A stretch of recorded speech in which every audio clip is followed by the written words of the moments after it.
Good feeding management throughout gestation is critical to maintain the sow in the ideal body condition to support optimal reproductive performance. The sow must be in the proper body condition at farrowing to deliver and nurse a healthy litter of piglets, and to have a normal post-weaning return to estrus and good subsequent reproductive success. The learning objectives of this video are to discuss the importance of managing sow feeding throughout gestation, with emphasis on feeding sows to condition, and to detail instructions for calibrating gestation feed drops in stall and pen housing. The time to begin thinking about how much to feed during pregnancy is before the sows are bred. There shouldn't be much variation in the body condition of replacement gilts, but substantial variation in body condition may be expected in sows at weaning.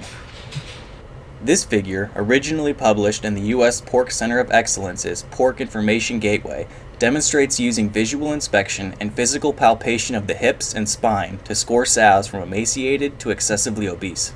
These are subjective measurements, so if more than one person is visually scoring sow body condition on a farm, it's important for these people to effectively communicate to ensure consistency. Alternatively, a sow body condition caliper, such as the one seen here, may be used to more objectively quantify sow body condition. The caliper is placed on the sow's back at the last rib, as shown in image B, and the handles of the caliper are then allowed to gently rest on the sow's back.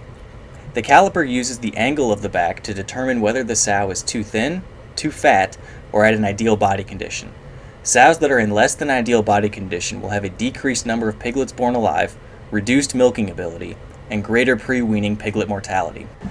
Score sows at weaning and mark them with a letter or color to indicate whether the sow is in thin, ideal, or obese body condition, and then group sows together according to body condition in adjacent breeding stalls in the gestation barn.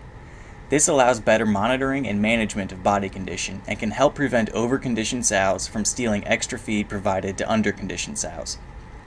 Score body condition again before mixing into group pens, and group sows by body condition, size, and parity to ensure that feed intake remains consistent among pen mates. Determining exactly how much to feed sows throughout gestation depends mostly on the composition of the diet, but also on the environment and stage of gestation. Once a feeding regimen is established, maintaining accuracy in the amount of feed actually delivered to the sows is critical, and regular maintenance and upkeep of the feeding system is required. Let's say, for example, that we have a sow on a program to consume 4 pounds of feed in gestation, but for some reason, the feeder is only providing her 3 2/3 pounds per day. 1/3 of a pound of feed isn't very much and may not be immediately visible to the naked eye.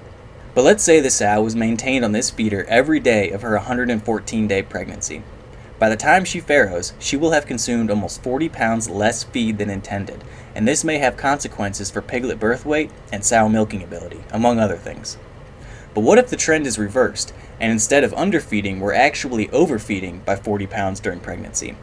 Now the sow may be overconditioned at farrowing, which may increase the number of stillborn pigs, decrease milking ability, and impair the sow's lactation feed intake, not to mention the cost associated with the extra feed. Multiplied across an entire farm, it's easy to see how incorrectly calibrated feeding systems can become a serious and unnecessary expense. The density of the feed, the angle of the feed drop from the feed line, and wear and tear on the machinery over time will all contribute to inaccuracies. Even the type of feed drop may impact accuracy. Recalibrating feed drops is relatively simple. Zero a bucket on a scale, collect the feed from the drop, and then weigh it. This feeder was set at 6 pounds, but only delivered 5.8 pounds of feed. Note that this is a decimal point and not pounds plus ounces. Record both the desired amount of feed to be delivered and the actual amount of feed that was delivered, and then repeat this process on at least 10 feed drops. This table shows the actual amount of feed collected from 10 feed drops that were set to deliver 6 pounds of feed. The total amount of feed desired was 60 pounds, but the actual amount received was only 57.7 pounds. We can use these two values to find where we should set the feeding level for the other feed drops in the barn.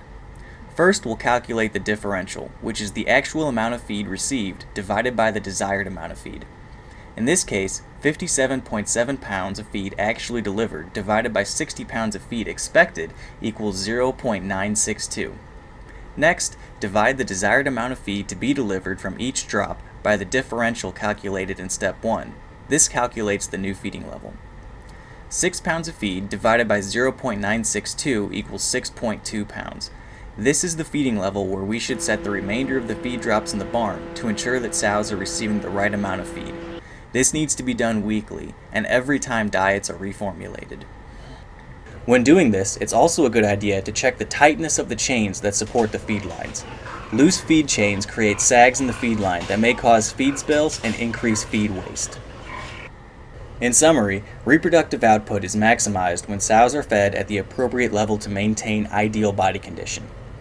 The best times to body condition score sows are at weaning and before mix into group pens. And finally, remember to calibrate feeders weekly and every time major changes to the diet are made to ensure accuracy of the feeding system.